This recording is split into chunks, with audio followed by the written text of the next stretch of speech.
kanalimga kirgandan so'ng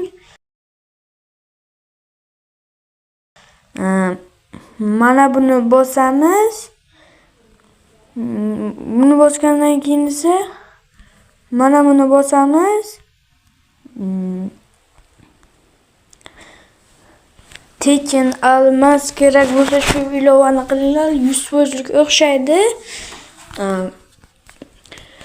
Bu ilova haqida ma'lumot berib o'tganman. 20 daqiqadan so'ng u video ham chiqadi. YouTube'ga qo'yiladi.